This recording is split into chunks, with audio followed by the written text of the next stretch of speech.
എൻ്റെ പേര് ആരോൺ അരൂജ. ഞാൻ തൃശ്ശൂർ ചാലക്കുടിയിൽ നിന്ന് വരുന്നു. എൻ്റെ വീട്ടിൽ അച്ഛൻ, അമ്മ, ബ്രദർ, സിസ്റ്ററാണ് എനിക്കുള്ളത്. ഞാൻ ഫുട്ബോളിലേക്ക് വരാൻ മെയിൻ കാരണം എൻ്റെ അപ്പനായാണ്.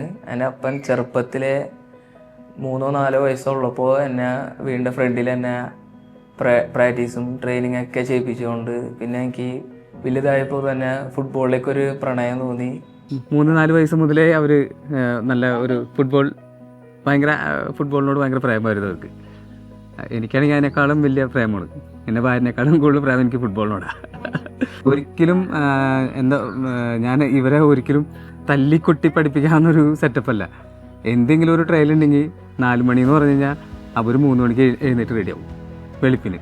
ചെറുപ്പത്തിൽ തന്നെ ഈ കുട്ടികളുടെ ഫാദർ നെൽസൺ പണ്ട് മുതൽ ഫുട്ബോൾ കളിക്കാരനാണ്. അപ്പോൾ ചെറുപ്പത്തിൽ ഞങ്ങൾ പന്ത് കളിച്ചിരുന്നു. അപ്പം നെൽസൻ്റെ കുട്ടികളെ ഫുട്ബോളിലേക്ക് കൂടുതൽ സപ്പോർട്ട് കൊടുത്തു. പിന്നെ അതുപോലെ തന്നെ അവർക്ക് വേണ്ട എല്ലായിടത്തും എല്ലാ ടൂർണമെൻറ്റുകളിലും കോച്ചിങ് ക്യാമ്പിലും ഒക്കെ എത്തിച്ചു കൊടുക്കാനായിട്ട് ആൾ കഴിഞ്ഞ ഒരു 10 കൊല്ലമായിട്ട് ഭയങ്കരമായിട്ട് പരിശ്രമിച്ചിരുന്നു. എൻ്റെ അച്ഛൻ ഒരു ഫുട്ബോളറായിരുന്നു. അതുകൊണ്ട് ഞാൻ ചെറുപ്പത്തിൽ എന്നെ അപ്പൻ 3-4 വയസ്സിൽ എന്നെ ട്രെയിൻ ചെയ്യിപ്പിക്കും. അങ്ങനെ എനിക്ക് ഫുട്ബോളിലേക്ക് ഇൻട്രസ്റ്റ് തോന്നി. പിന്നെ ഇപ്പോൾ പാഷനായി ഞാൻ കൊണ്ടുപോയി നടത്തുന്നു. വളരെ ചെറുപ്പം മുതൽ കളിച്ചു തുടങ്ങിയത് തന്നെ അവൻ്റെ ഡാഡിയാണ് മെയിനായിട്ട് അവരെ കളിക്കാൻ കൊണ്ടുപോകുന്നത്. നന്നായിട്ട് കളിക്കുമായിരുന്നു. അവൻ ഹാർഡ് വർക്ക് ചെയ്തിട്ടാണ് ഇപ്പോൾ സൂപ്പർ ലീഗ് കേരളയിൽ സെലക്ഷനായതും മലേഷ്യയിൽ പോയി പ്രാക്ടീസ് ചെയ്യാനൊക്കെ സാധിച്ചത്. ഗവൺമെൻറ് വേണമല്ലോ. ഇപ്പോൾ തന്നെ പഞ്ചായത്തിൽ ഒരു ഗ്രൗണ്ട് എടുത്തിട്ട് അടക്കം അതിന് ഫണ്ട് ഇല്ലാണ്ട് നിൽക്കുകയാണ്. ഇത്രയും കാലങ്ങളായിട്ടുള്ളതാണ് നമ്മുടെ കാടുറ്റി പഞ്ചായത്തിൽ തന്നെ. അത് പോട്ടെ, പക്ഷേ ഈ ടർഫ് വന്നുകൊണ്ടാണ് ഇത്തിരിയെങ്കിലും ഇപ്പോൾ പിള്ളേർ, ഇപ്പോൾ നമ്മുടെ സ്കൂളിലെ പിള്ളേരായാലും കളിച്ച് ഇപ്പോൾ അവർ വളർന്നു വന്നത്. ആദ്യം അതൊന്നും ഉണ്ടായില്ല. ഈ ചെറിയൊരു സ്കൂൾ ഗ്രൗണ്ട്, ആംഗ്ലോ സ്കൂളിലെ ഗ്രൗണ്ടിൽ കിടന്നിട്ടാണ് നമ്മൾ ഈ ചെറിയൊരു സ്ഥലങ്ങളിൽ കിടന്ന് കളിച്ചു. കോവിഡ് വന്നതിന് ശേഷം ഞങ്ങൾ ഫാമിലി മൊത്തം എക്സൈറ്റഡ് ആയിരുന്നു. അതിനുശേഷം പിന്നെ അപ്പോൾ ആരോണോട് ഗുഡ് ന്യൂസ് പറയാനായിട്ട് നോക്കിയപ്പോൾ ആരോണെന്ന് കാറ്ററിംഗ് വർക്കിന് പോയിക്കായിരുന്നു.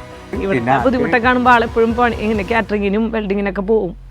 അങ്ങനെ ശനിയാഴ്ച ഞായറാഴ്ച ക്ലാസ് സമയത്തൊക്കെ ആൾക്ക് ഇങ്ങനെ വർക്ക് വരുമ്പോൾ അവൻ മുടങ്ങാറില്ല, ആൾ പോകും, കാറ്ററിങ്ങിനൊക്കെ പോകും. അങ്ങനെ ഒരു ഇതാണ് ആൾക്ക്. എന്തിനാ ആൾ സഹകരിച്ചോളും. ഭയങ്കര ഒരു എളിമുള്ള മോനാണ് ഞങ്ങളുടെ. അത് പറയുമ്പോൾ എനിക്ക് പറ്റില്ല, എനിക്ക് സങ്കടം വരും. എന്ന് വെച്ച് കഴിഞ്ഞാൽ അവൻ അങ്ങനെ ഓരോ പിള്ളേർ പറയും അത് വാങ്ങിക്കണം ഇത് വാങ്ങിക്കണം എന്ന് പറയും. പക്ഷേ ഇവൻ അങ്ങനെയല്ല. ഇവന് ഒന്ന് പറയാന്ന് വെച്ചാൽ ഒരു തലങ്കോണയും പറയും, ഒരു തലങ്കോണയും പറയുകയാണെങ്കിൽ ആൾക്കത് എന്താ പറയാ, ആൾക്കത് മതി, സെറ്റാക്കും. അങ്ങനത്തെ ഒരു വേണമെന്നില്ല, കോട്ട് വേണമെന്നില്ല, പിന്നെ കറികൾ വേണം, ഒന്നും വേണ്ട ആൾക്ക്. അങ്ങനെ ഒരു ഇല്ല വേണമെന്നില്ല ആൾക്ക്. ഇനിയിപ്പോൾ സൈഡിൽ ഒന്നും ഇല്ലെങ്കിൽ ആൾ സൈഡിൽ കിടന്ന് ഉറങ്ങിക്കോളും. എൻ്റെ പേര് ബിജു ഡി സിൽവ എന്നാണ്. എനിക്ക് കാറ്ററിംഗ് ആണ്. ഈ ഫീൽഡ് എന്ന് പറയുമ്പോൾ ഒരുപാട് ഹെൽപ്പ് വേണ്ട ഒരു ഫീൽഡാണല്ലോ. കാരണം സപ്പോർട്ട് വേണം. നമ്മൾ എൻ്റെ ഓണർ മാത്രമായിട്ട് ഒരു കാറ്ററിംഗ് സ്ഥാപനം കൊണ്ടെടുക്കാൻ പറ്റില്ല.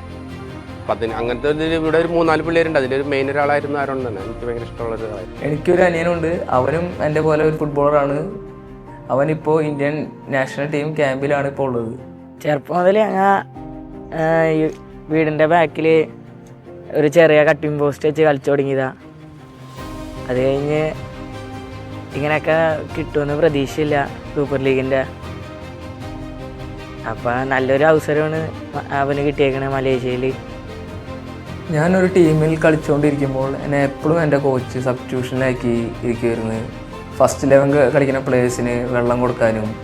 അപ്പോൾ നമുക്കൊരു ചാൻസും എൻ്റെ ടീമോ എൻ്റെ കോച്ചോ ഇതുവരെയായിട്ട് എനിക്ക് തന്നിട്ടുണ്ടായിരുന്നില്ല.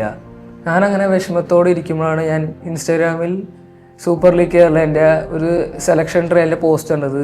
അങ്ങനെ ഞാൻ ട്രയലിന് ഇറങ്ങാമെന്ന് വിചാരിച്ച്. ഇത്രയും ചെറിയ കൊച്ച് എല്ലാ കാര്യങ്ങളിലും എന്ന് വെച്ചാൽ ഇപ്പോൾ കളിയിലായാലും പഠനത്തിലായാലും എല്ലാറ്റിലും ഓടി നടന്നുകൊണ്ട് 1 വർഷത്തെ ഗ്യാപ്പിലാണ് അവൻ ഇതൊക്കെ പഠിച്ചത്. വെൽഡിങ്ങും കാറ്ററിങ്ങും എല്ലാറ്റിനും അവൻ ഓടി നടക്കുമായിരുന്നു. അതിലും ഞങ്ങൾക്ക് ശരിക്കും അതിശയമുണ്ട്. കാരണം ഈ പ്രായത്തിലുള്ള പിള്ളേർ എല്ലാറ്റിലും, പ്രത്യേകിച്ച് കളി, ഇത്രയും ടോപ്പിൽ നിൽക്കുന്ന കുട്ടി ഇതിനെല്ലാറ്റിനും പോവാന്ന് പറയുമ്പോൾ സത്യം പറഞ്ഞ ഉള്ളിൽ വിഷമമുണ്ട്, എന്നാൽ അതിനനുസരിച്ച് അഭിമാനമുണ്ട്. കാരണം എല്ലാവർക്കും പറ്റുന്ന ഒരു കാര്യമല്ല അവൻ ചെയ്തത്. എൻ്റെ ജീവിതത്തിൽ തന്നെ എൻ്റെ വലിയ ആഗ്രഹം തന്നെ ഇന്ത്യക്ക് വേണ്ടി വേൾഡ് കപ്പ് കളിക്കണമെന്നാണ് എൻ്റെ ആഗ്രഹം. എൻ്റെ ലൈഫിലെ ഏറ്റവും വലിയ ഡ്രീം ഞാനും എൻ്റെ ചേട്ടനും കൂടി ഇന്ത്യക്ക് വേണ്ടി കളിക്കേണ്ടതാണ്. ഞങ്ങൾ ഒരേ ടീമിൽ ലെവലിൽ ഇങ്ങനെ കളിക്കണമെന്ന് ഭയങ്കര ആഗ്രഹമുണ്ട്. ഞങ്ങൾ എപ്പോഴും അത് ഡ്രീം ചെയ്യാറുണ്ട്. ഇപ്പോൾ നടക്കുന്ന സൂപ്പർ ലീഗ് കേരളയുടെ എഫേർട്ടും കാര്യങ്ങളൊക്കെ നമ്മൾ ഇന്നറിയില്ല. ഇനി കൊല്ലങ്ങൾ കഴിയുമ്പോൾ നമ്മളെ വേൾഡ് കപ്പൊക്കെ കളിക്കുമ്പോഴാണ് നമ്മൾ ഈ സൂപ്പർ ലീഗ് കേരളയുടെ ഇത്രയും എഫേർട്ട് എടുത്തതും ഈ ട്രെയിനിങ്ങും സെലക്ഷനും എല്ലാം നടത്തിയതിൻ്റെ ഒരു സക്സസ്സും എല്ലാം അറിയുന്നത് ആ സമയത്തായിരിക്കും. വേൾഡ് കപ്പ് കളിക്കുന്ന ആഗ്രഹം TV കാണണം, അതുപോലെ എങ്ങനെ, അതായത് അവനൊരു ഭാവി ഉണ്ടാവണം. നമ്മുടെ നാടിൻ്റെ ഒരു അഭിമാനമാകണം. കേരളത്തിന് വേണ്ടി കളിക്കണമെങ്കിൽ കേരളത്തിൻ്റെ അഭിമാനമാകണം. ഇന്ത്യക്ക് വേണ്ടി കളിക്കാൻ സാധിക്കുകയാണെങ്കിൽ ഇന്ത്യയുടെ ഒരു അഭിമാനമായി മാറണം. ഇതൊക്കെയാണ് ആഗ്രഹം. ഈ ഇതുപോലൊരു ഗ്രാമത്തിൽ നിന്ന് മുകളിലേക്ക് പോകാന്ന് പറയുമ്പോൾ വളരെ സന്തോഷമുണ്ട്. എന്തായാലും ഇനി ഉയരങ്ങളിലെത്താനായിട്ട് എന്തായാലും അവന് സാധിക്കും. നല്ലൊരു കളിക്കാരനാണ്. അപ്പോൾ എനിക്കൊരു ചാൻസ് തോന്നിയിരുന്നു. അവൻ്റെ പെർഫോമൻസ് കാര്യങ്ങളൊക്കെ ഉണ്ട്. ഇപ്പോൾ നല്ലൊരു പയ്യനാണ്. എന്തായാലും കിട്ടിയതിൽ വളരെ സന്തോഷം. സൂപ്പർ ലീഗ് കേരള ചെയ്തിരിക്കുന്ന ഈ ഒരു പ്രവൃത്തി ഉണ്ടല്ലോ, ട്രെയിനിങ് ക്യാമ്പ്, അപ്പം നല്ല കളിക്കാരെ നമ്മുടെ നാടിന് കിട്ടും. ഒത്തിരി പേരിങ്ങനെ അറിയപ്പെടാണ്ട് നല്ലോണം കളിക്കുന്നവർ പിന്നീട് അവർ നമുക്ക് നഷ്ടപ്പെടുക. അപ്പോൾ അവർക്ക് വേണ്ട ബാക്ക് സപ്പോർട്ട് കൊടുത്തു കഴിഞ്ഞാൽ നല്ല കളിക്കാരെ നമുക്കിവിടെ തന്നെ കിട്ടും. എനിക്ക് 3 പേരുടെ അടുത്താണ് നന്ദി പറയാനുള്ളത്. ഒന്ന് എൻ്റെ അപ്പൻ ദേവം, ഈ അവസരം ഒരുക്കിയ സൂപ്പർ ലീഗ് കേരളയുടെ അടുത്തുമാണ് എനിക്ക് വലിയ നന്ദി പറയാനുള്ളത്. ഇങ്ങനൊരു ഓപ്പർച്യൂണിറ്റി സൂപ്പർ ലീഗ് കേരള എന്ന് പറഞ്ഞപ്പോൾ ഞങ്ങളുടെ ദൈവമാണ്.